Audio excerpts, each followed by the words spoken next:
Good morning. School run's done. Let's take a few seconds, a few minutes. My Peter Pan prayer, part two. Part two. Let's discuss the how to. So my recommendations: get somewhere quiet, somewhere you're not going to be disturbed. Use flight mode if you need to. Just take 10, 20 minutes as long as you need, and try this for yourself. What's the idea? Taste and see.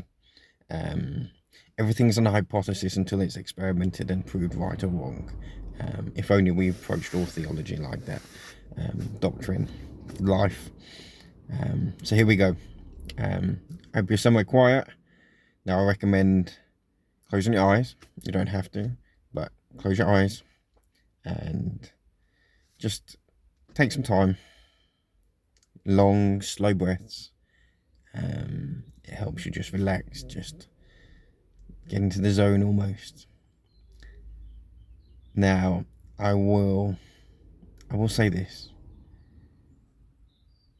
Bring back a memory, a moment, an experience of real happiness, real joy, a birth of a child, a religious experience, spiritual experience, time with friends, time with family, weddings, a really memorable moment that was really happy, and you'll know. And I want you to just bring back that memory so you know you can remember the feeling. Photographs are really good, particularly of good times, moments.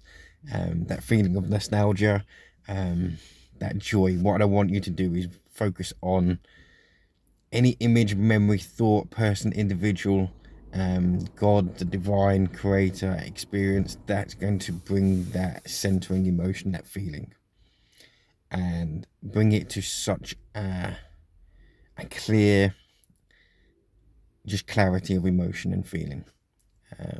Some people might struggle, but at the end, I'll go into that bit. Now, once you have it, just focus on that feeling, where it is, what it feels like, and just focus on it. Let's just stay there. Those that have got it, just enjoy it. And from there, that place, learn to contemplate, meditate, and prayer. Experiment with it, practice it. Do it when you're cooking, you're washing, cleaning. I found it a way to connect with me, the real me. I found it very centering. So the ancients, the saints, the mystics would call it a centering prayer. And from there, you can ask, you can request, you can thank, you can do wherever you want to do, and you'll know when you're not in it and when you're off the mark because you're no longer feeling it. But it's just using something that means something to you to bring you into that place. And this is the trick of religion. You go to church, you go to a mosque, you go to prayers, you go to do something, an event, even I'm going to say when you see your favorite band, watch the sense of euphoria and the feelings and the emotions that come out. Now imagine being able to do that yourself without relying on other people. Now, how much easier would it be to recognize when it's been done to you and to choose when it's done to you? How much more independence, self-control. It's all down to you. I want to empower you. I want to encourage you. And yes, I know some people will struggle with it, and often it's due to what many would call negative emotions, but they're not negative, they just are. Guilt, shame, anger, frustration, anxiety, they are real. They're there for a purpose.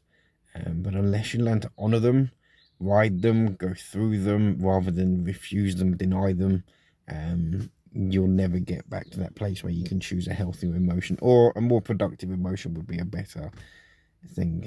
I think all emotions are productive, all are healthy, as long as they're used, acknowledged, honored, and journeyed through rather than camped in.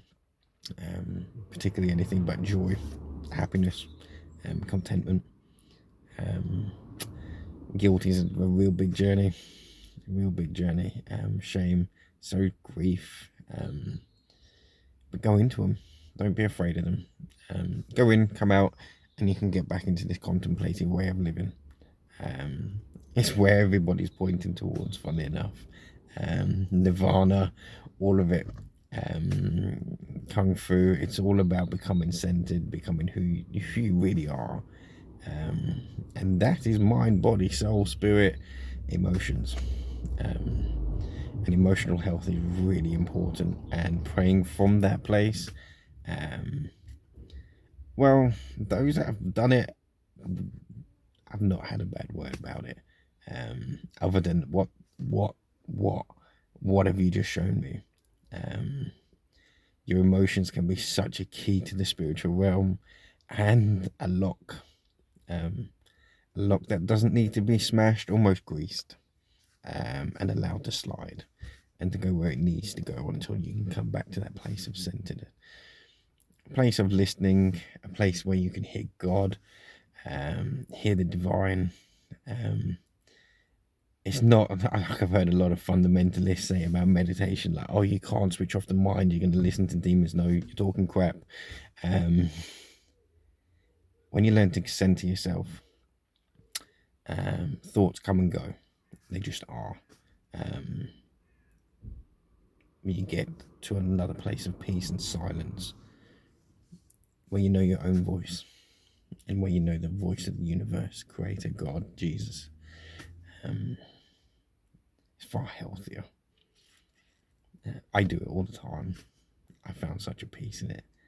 I use music, but any music can take me there now.